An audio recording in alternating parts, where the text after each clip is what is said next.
welcome to Gabbing with the Librarians, recorded live at the Podcast Pavilion at Comicpalooza. So this podcast is where librarians and other people from around the community get together and talk about anything related to libraries, which covers a lot of topics. I am your host, Jennifer Finch, from the Spring Branch Memorial Branch, and I'm joined by Victoria Akers. Hi. From the Northwest Branch, Laurel Roseborough. Hello.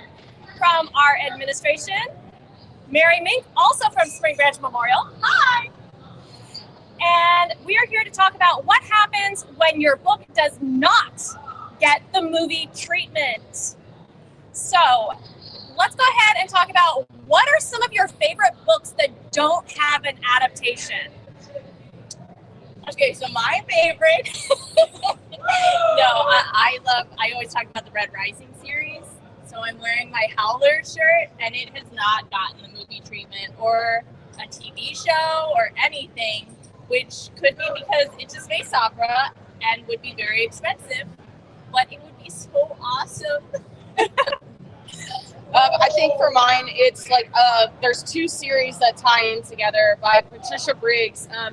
The Mercedes Thompson series and Alpha and Omega, and I feel like it would make a fantastic TV show, but because it's not, I think it hasn't gotten that because it's vampires, fae, werewolves, the whole 9 yards, plus they pull in a lot of like Native American because the primary character is half Native American and is a Native American god's daughter, like she finds out later in the series. So it's like, I feel like they don't want to jump into that because it is a whole sea worth of characters that you would have to build because Patricia Briggs just does so much world building. So, What about you, Laurel?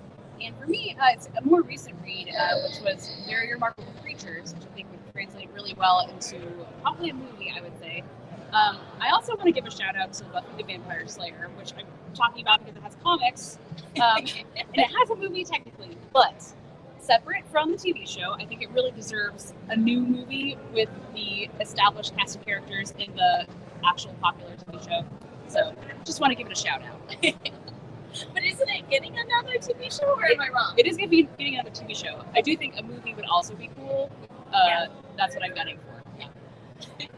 Well, for me, I want to talk about two. Now, one of them is not something that I've read, but I feel like probably deserves the movie treatment. It's The Dragon Riders of Pern. Because, I mean, it's a classic fantasy series. It has a huge following and has for decades. Yes. So why has this one been ignored? And then also for me, and I kind of know the answer to it, it's the Leviathan trilogy by Scott Westerfeld. Because the reason why I think it has not gotten the screen treatment is because, honestly, very expensive. I mean, we're talking airships made out of whales and very fantastical, and it's also a period piece, so you're talking about costuming being elaborate and expensive and having to get historical consultation, and it's spread over so much of the world. So then you also have to talk about location shoots or elaborate set building or elaborate use of computer graphics. So I can see why it might be a little bit expensive. Although now I think animated would be the way to go on that one. that would make a fantastic, especially for the new generation coming in for YA. Like, just, it was good when I read it, and I feel like it's aged very well. And I want to give out it has a fantastic audiobook. It's read by Alan Cumming. So if you haven't checked out the audiobook trilogy on that one, it's fantastic. But the physical book is illustrated. So it has that also tied in where you could actually read, you could have the animated. So that's mine. I'm like, come on. I honestly was going to put the Lunar Chronicles by Marissa Meyer on there, but we just got this week news that it is getting a movie treatment. It has been selected and it's going to be animated. So that's how they're doing it. So I'm like, yes, now they're going to start doing more animated versions of these YA novels. I'm like, that's perfect for some of these that have the more fantastical, expensive. Right. Well, so that's what I was thinking when it comes to like Red Rising, because if you're familiar with the books at all of the different colors are different heights. So gold character is like 7-8 feet tall, whereas a red would be a normal human 5 feet 6 feet range. And so I personally feel that animation would work the best with it, but the author really wants a live action, so that's why I said it would be very expensive. Yeah. Animated just works for a lot of things that would be hard to make. Yeah. Well, and that would make sense for what I was talking about too, because with the werewolves, there is a transition that, like what we saw in the Twilight series, the animation wasn't that great in between person to wolf, and I feel like that might be a reason why it also hasn't. And animation would be great for it too. I feel like it should be a certain type of animation. Yeah. Except that animation gave it staying power. With Twilight, people love to watch that. Right. Right. I mean, I would see this movie. I'm not familiar with the adaptation of the books at all, but I would definitely watch it. Yeah. So the other side of the coin is, do you really want it to be adapted? Because there's always a risk in getting your favorite book adapted for screen. Yeah, this is true. I mean, I'll bring us my examples, but I'll let some of you guys. I think. Oh, sorry. No, you can go ahead.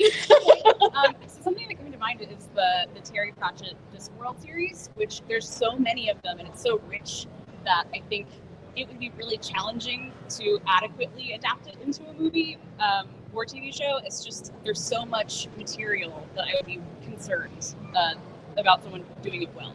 Well, I mean, BBC has done a few adaptations for it, but of course or somebody across the pond has done it. So, but I haven't seen any of those adaptations. And there's so many, there's so many stories that could be told. Oh, yeah. Right.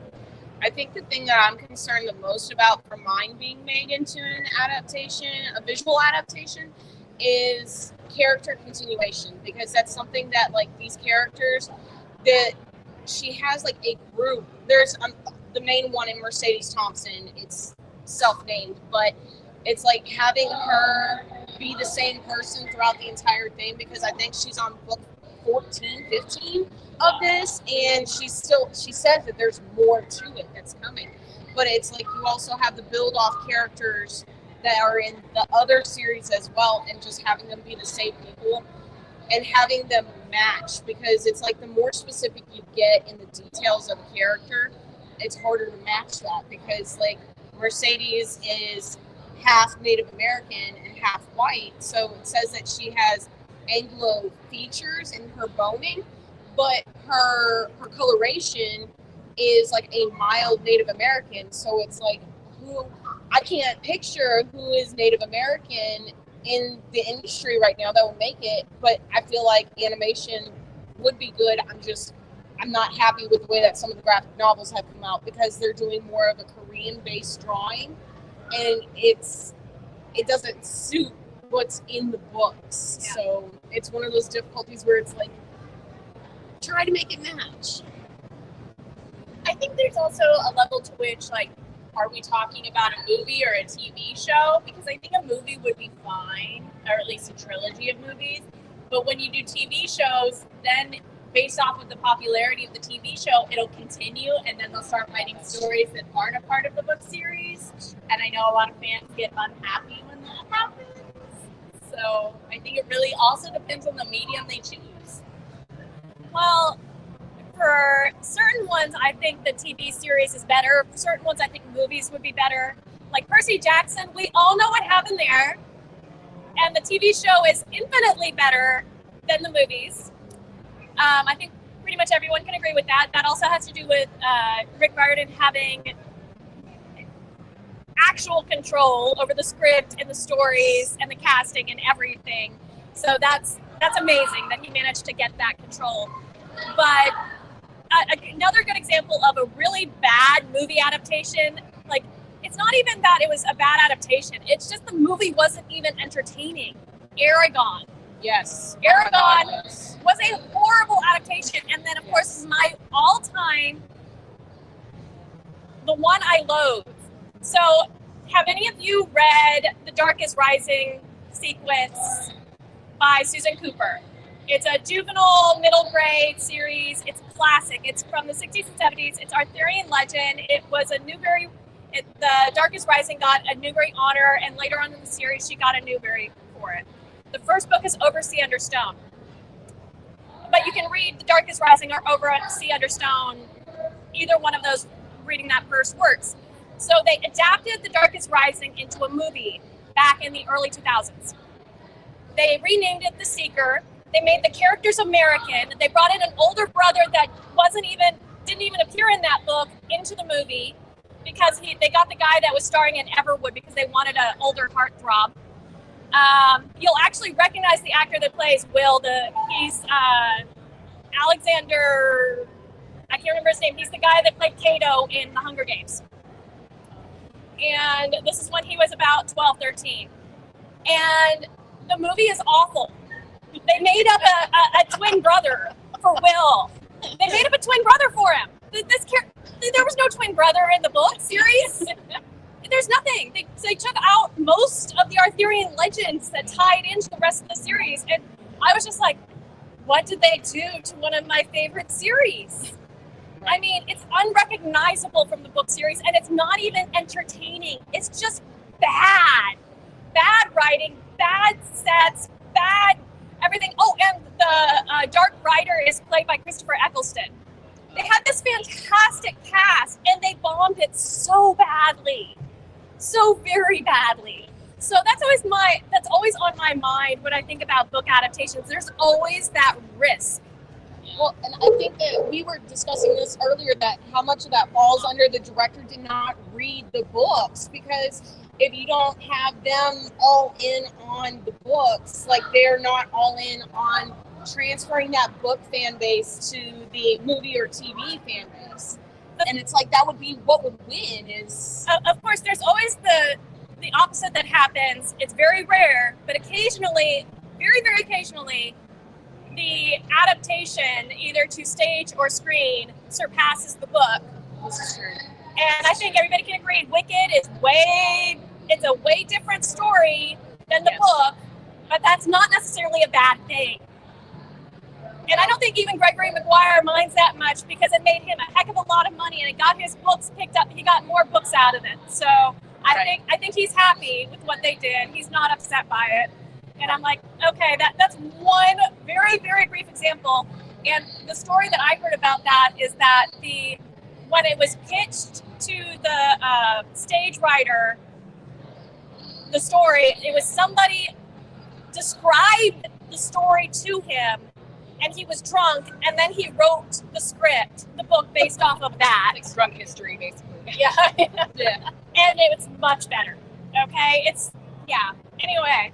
There's sometimes too that like books get the movie treatment and then nobody realizes they're based off of books. Yeah. Right. A really famous example is there's a graphic novel called, it's a manga. It's called All You Need Is Kill by Hiroshi Sakurazaka. I think I pronounced that correctly. It became a movie in the United States that you might know of as The Edge of Tomorrow by Tom Cruise, because he made himself the lead. And the lead is actually a Japanese man. Suddenly, he's American. But I don't know, usually when I bring that up, people don't realize it's based off of a book. Yeah. And it was changing some ethnicities pretty close to the plot of the book. Oh, or The Meg. The Meg was actually based off of a book as well. I think it's a series. It's a series. A perfect movie. Oh. What? 5 books. There's 5 books. There's 5 books in the Meg series. It's funny you bring that up because my dad is a huge Meg fan. Like, he read all the books, but he hated the movie. He's like, it's not like the book. Which I don't know. And that just goes to our point. It's like sometimes you don't want your book adapted into a movie because they could mess it up. Or they take the important parts out. Like with Harry Potter, the only reason that in the Triwizard Tournament, the only reason that Harry and Cedric made it as far as they did is because they got past the Sphinx. Where was the Sphinx in the movie? Like in the maze, like it's not there, and that was a key plot. And they don't even. There's nothing there that makes sense to tie it together. I think if we talk about the Harry Potter book adaptations, that could be an entire podcast on its own. It could be, yes. So I think that might be one. because I have a whole thing about the Prisoner of Azkaban. I could go off on that one. Oh, for sure. So I'm gonna just leave that one where it is. So we've kind of already answered that question, but is there a book, at least I have, is there a book you really wish there wasn't an adaptation of? We kind of discussed this a little bit before, because I was thinking when you told us that this was going to be a question in the podcast, I sat there and I thought about it and I discussed it with my husband, because he's an avid reader as well, and I was like, I'm not sure if I have one that I wish hadn't been made, because I think at some point along the line, like no matter how bad it is, somebody along the line is going to say this is based on a book and the book was better, way better, like so much richer in content, and it makes so much more sense. And I feel like that kind of draws people in, because some of these books, some of these movies are older, and some of these books like have just faded out of memory because they're not in your face, they're not popular now, which, I mean, we working in the library could deny that day in and day out, but I think that's what helps bring people in, and they find the rest of the fan base once they do read the books, and they're like, oh, wait a minute, like this, okay, if it had been this, it would have been better. But I feel like it helps connect people, and I'm not going to say that I think that there's one that I don't think should have been made, just because, like, yeah, it may have bombed and bombed hard, but I feel like it helps find the fan base and connection.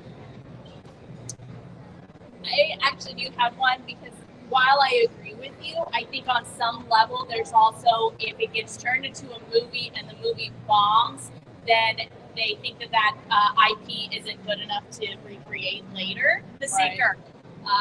The Seeker. I was thinking of Miss Peregrine's Home for Peculiar Yes. Children. Yes. That's such a great series, It is. and it could be really cool, but that movie didn't do well, and so I don't think they're ever going to turn it into a TV show or another movie.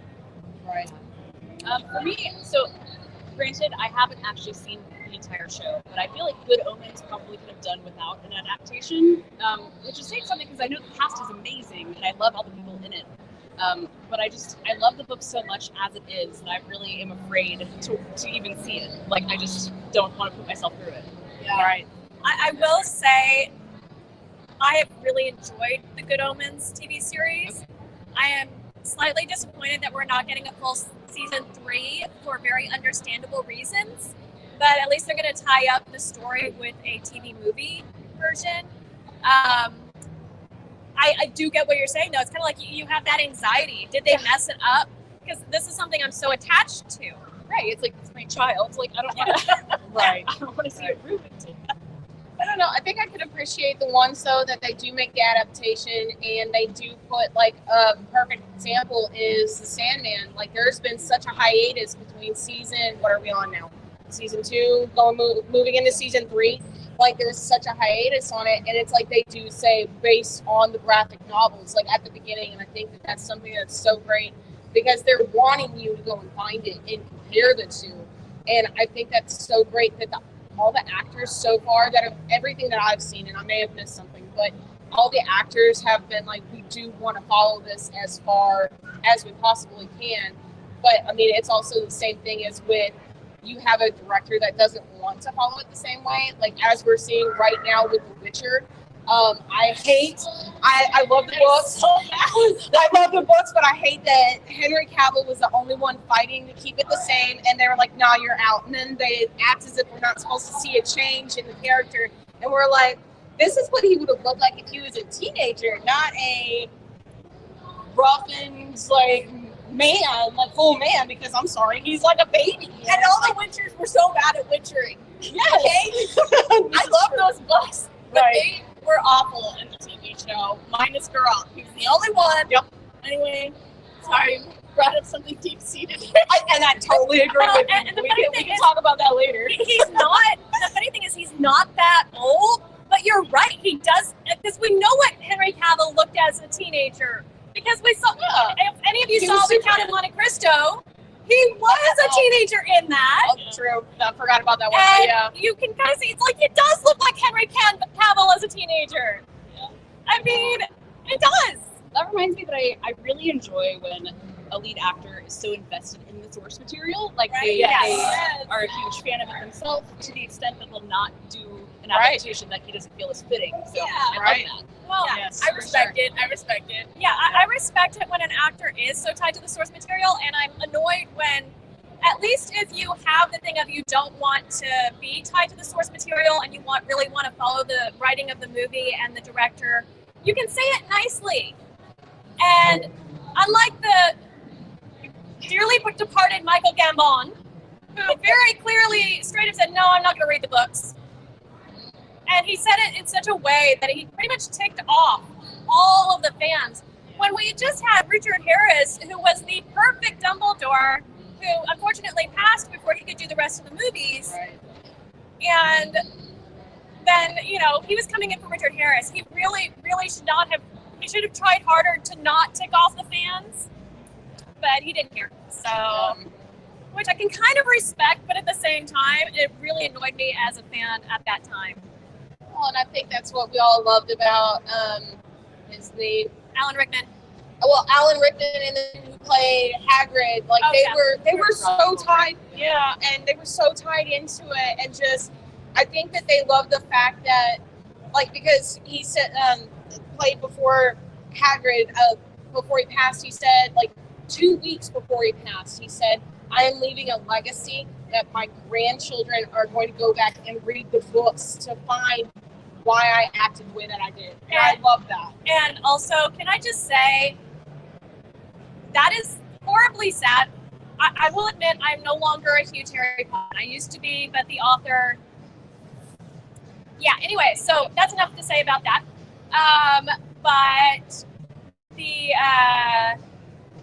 But I will say it's tragic that how many of the adults actors from the Harry Potter films Right.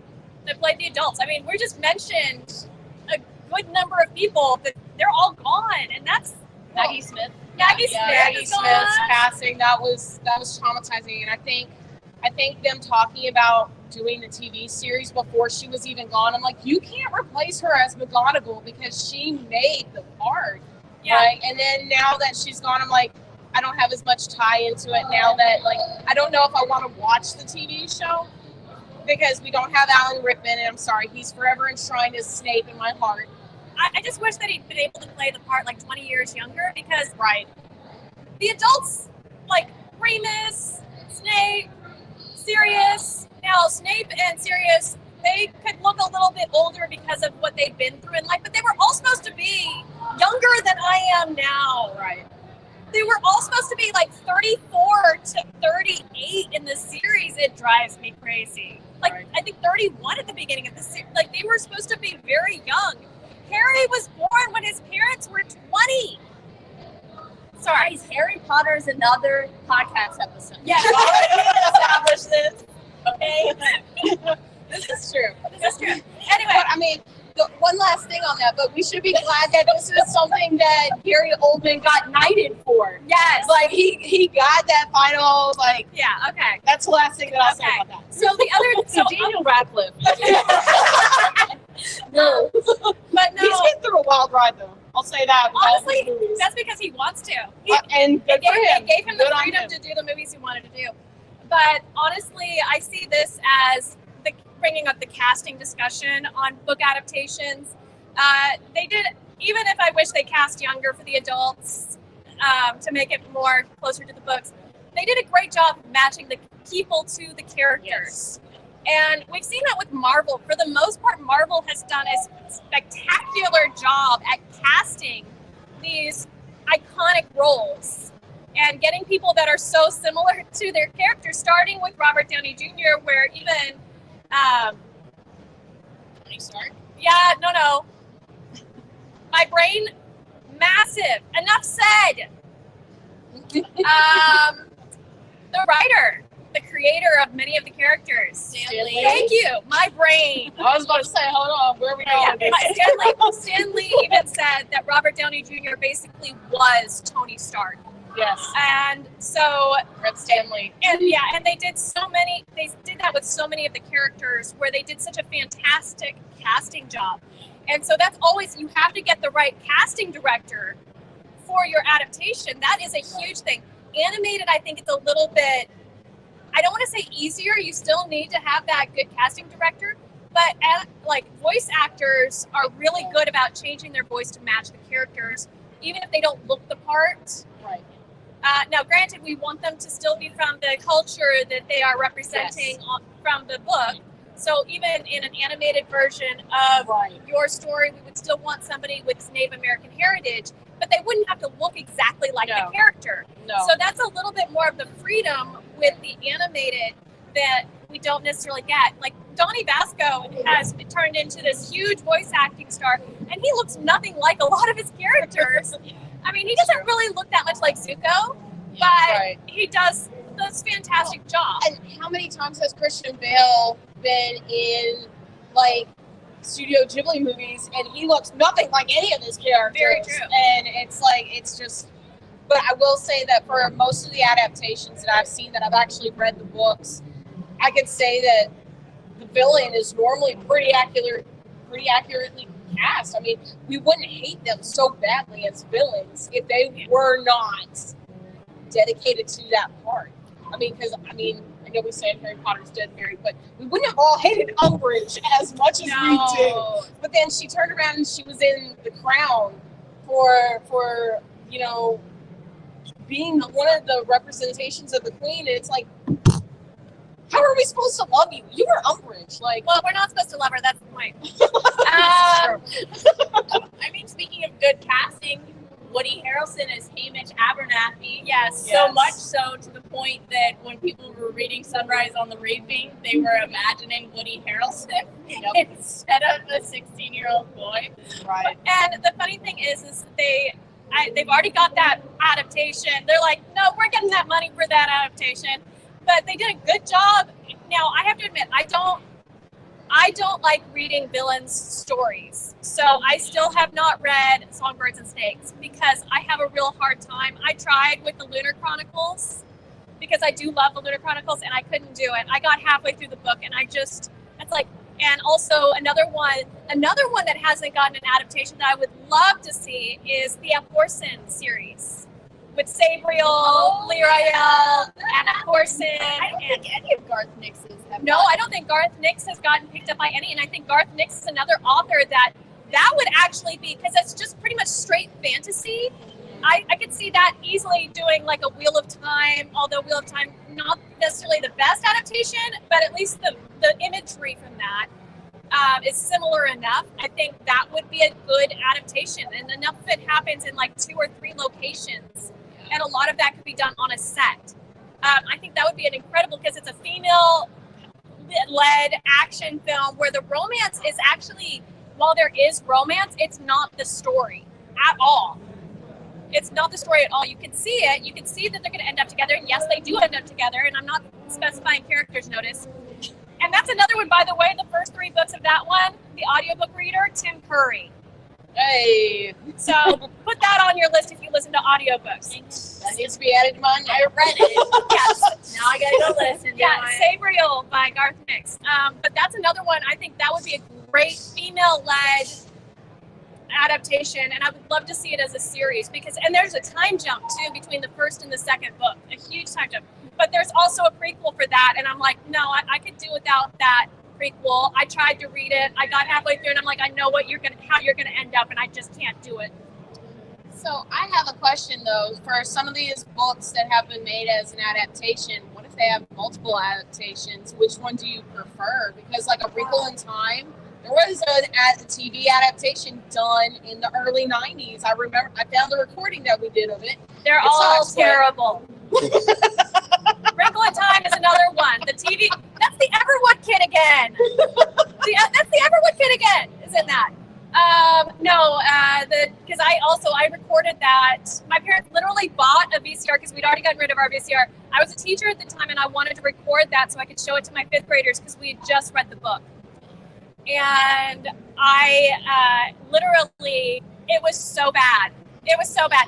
And that's funny, but because like I remember as a child thinking this is so cool because I had just read it as well. I think I was in 1st grade when that came out, and it's like I was already ahead in my reading material for the year that I read that, and I thought it was so good. But I guess it's perspective of child versus yes. Well, yeah. And Sorry, then, don't mean to date you. I don't mean to date don't myself. worry, I've already dated myself. I already said that they're younger than me. The characters from Harry Potter are supposed to be younger than me. But in the second adaptation, the more recent one, by the way, I have no problems with any of the casting done in that film. That is not my problem with that film. All of the casting, top down, was actually good casting. The thing of it is they changed things they didn't need to change to make it work for the screen. I don't have a problem with making changes because you have to, because things do not translate from a book directly to the screen. That's just not the way adaptation works. You can't tell a story in a page on a book the same way you tell a story on a stage or on a screen. Right. That's true. So I have no problem with changes. It does not have to be exactly the same. The problem I had was they changed things that they didn't need to change, that changed the purpose of the book. Because Meg is supposed to be a genius. Yeah. They took that away from her character. She's also supposed to look like her dad. And she is supposed to look like her dad. So I thought that was really interesting that they changed her race, but then they changed the mom's race and not the dad's race. Yeah, that was a little weird. I do have to admit. I mean, I don't But mind, but it was just, I don't weird. mind. Right.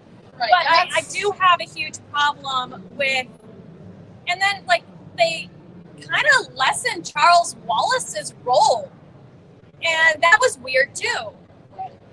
So they changed things that I thought changed the purpose and the meaning of the book, and that's where I have large problems with that adaptation. It's not the casting, the imagery was beautiful, the acting was really good, but they changed the purpose, and that's where I have problems. Well, and is that the same with like the Spider-Man, with how they changed like the first one with Sony, how Aunt May and Uncle Ben were elderly, and it's like now you have Tom Holland and Aunt May is in her mid-30s. Like, It has to do with the comics, though. Which Yeah. one they're basing it off so of. In like the original, multiverse theory. right. In the original, Aunt May and Uncle Ben were elderly, and then there's a different series where she's younger, and that's what they did. So what they changed in that movie was that he could create his own webbing, which they actually said made more sense. But, Right. But so that's with Wrinkle in Time. That's where I have a problem. Right. Like to me, they're both awful in different ways. The early 2000s TV adaptation had a TV movie budget, and for that kind of movie, you can't do that kind of movie well on that kind of budget.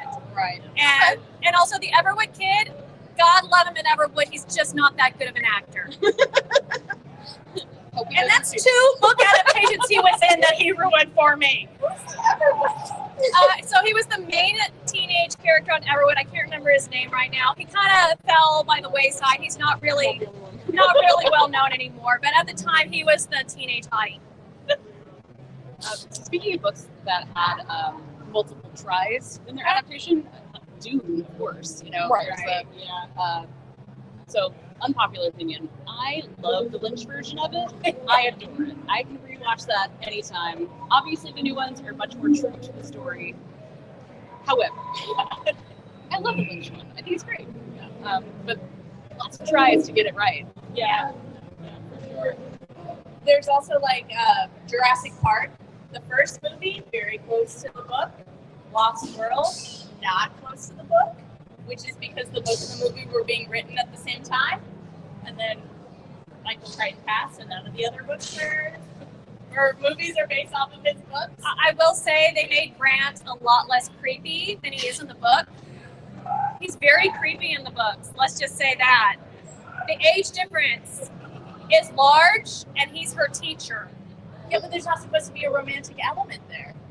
Oh no, there is. You can, if you read between the lines, there is absolutely a romantic element there.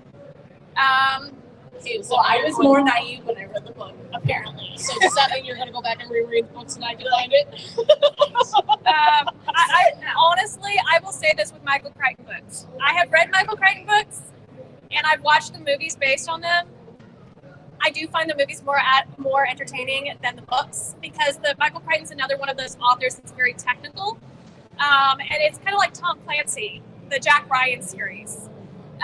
If you read the books and you watch the movies, they're very different. Very, very different. But they're both entertaining. But the books are very, very technical and lean into some very technical, either political or talking about submarines or layouts of ships and things like that, whereas the movies don't go into that kind of detail, which is great because they shouldn't, because that would bore people to death and people would stop going to see the movies.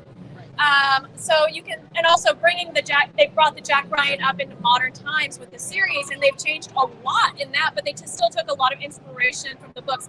When the first season came out, and I'm like, they brought in stuff from executive orders, and that was like a huge thing for me. But the way they did it was completely different from the books, but they still brought it in. And I was like, oh, I recognize a lot of this. So again, sometimes adaptations are good, Right. even if they don't follow the books. Right. Well, and I have to bring this up because you're wearing a Hobbit dress, and of course, Lord of the Rings has such a following. I have not read all of the Lord of the Rings because I struggled with it so badly because he's a very in-depth. Tolkien is a very in-depth writer. Yes. But I feel like to me it came off as dry, and like I love the movies to death. I will sit down and with the husband, we'll send the children off to a friend down the street, and we will do a marathon where we are up all day and all night watching everything in the bonus material. But I have not been able to plow through those books. Same with me. I love the stories. I absolutely love the stories, love the characters. I love that Peter Jackson loves them so much because I can see the characters of the parts that I've read from the books, and I can see that he, even if they're not exact adaptations, you can see that he actually loves the material, the source material, and that comes through. Right. Now, as far as Mary's heard me talk about this a few times, and we agree to disagree on it, Jane Austen. I love Jane Austen's stories. So this is where I'll bow out because I've never read or watched. I have tried several different Jane Austen books, and I can't get through Jane Austen, but I love the movies. BBC adaptation. I'm an Emma defender. Okay. A lot of people hate on Emma because she's quote unlikable, but I liked her better than the other heroines. That's it. But I mean, I have tried. I actually really love Mansfield Park. I just have to get past my thing about them being first cousins and remind myself that was not seen the same way as it is now.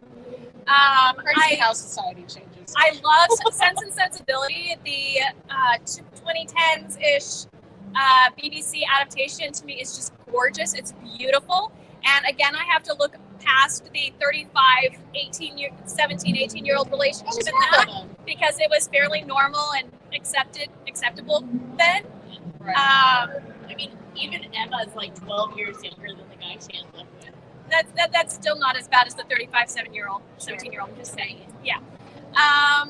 Doubled her age. Yeah. I mean, it was normal for 18-year-olds to marry like 60-year-olds. Yeah. But at the same time, you get what I mean. It's like, Right. Yeah. But I love those stories, and I love, especially BBC adaptations specifically of them. They seem to do really good with that, though. I mean, like, those are the ones that, like, we don't look at anything American-made for those. That it's like we look at, because I'm sorry, as much as I love Robert Downey Jr., I do not like his role as Sherlock. I prefer Benedict Cumberbatch, and I know I'll get hate for that. Neither do I. No. He should not have been Sherlock. I will go with you here. But that was. I mean, his arrogance is perfect for it, but I feel like he brought too much comedy to the role. And everything that I've read for Sherlock, he doesn't. It's not an intentional comedy if something comes across as funny. But who was the director of that? He writes all the. Oh yeah, he also did the Aladdin. Yes. Live action. And Yeah, I can't remember his name. well, I didn't like that one just because we replaced Robin Williams. We paid homage to him, but we replaced Robin Williams. So Yeah. that one I struggle with, but that's a different thing. Okay, and that's a different topic for another podcast. Right. Disney live action remix. That is a good podcast episode. you know, if we want to talk about different adaptations, we could always talk about the 5 million Frankensteins and Draculas out there. Yeah. Yes. I mean, do we really need? Although this new Frankenstein does look really good, and I really love the director, and it looks like the closest adaptation to the book that I've seen. So I'm kind of excited for it, especially because it's a book written by a woman in a time period when horror novels were not written by. Isaac is gonna be Oscar Isaac's going to be in it. Talk about good casting there. I'm good with it. I don't know what's been up with all the Snow White adaptations, though, and spin-offs and everything else going across different companies and everything. They don't have to pay an IP. That's why all these classic novels, they don't have to pay the intellectual property because they're out of copyright. So anything Brothers Grimm, any fairy tales, Shakespeare, Frankenstein, Count of Monte Cristo, I think is getting a new adaptation. Any of the Three Musketeers, all of those are out of. They don't have to pay copyright. They don't have to pay a family or anybody. So they don't have to pay that. And it's a story that's already established. So they just need somebody to come through and make it for the screen. And especially for these that have been done, it's just somebody like, okay, well, this has already been done, so I have an idea of how to do it. Let me just put my own little unique twist on it. Right. I actually checked out one that's Frankenstein based. It's Lisa Frankenstein. I haven't watched it yet, but it looks like it's been sitting on my coffee table, and I'm like, I don't know. Do I watch this, or is this going to be a horrible, like, we're trying to make it like the book, but we're changing? I like to call those mainstream fan fiction. Well, I mean, but I like that. Yeah. All right. I was about to say, but that's most of Star Wars too. So. Yeah. So another podcast topic.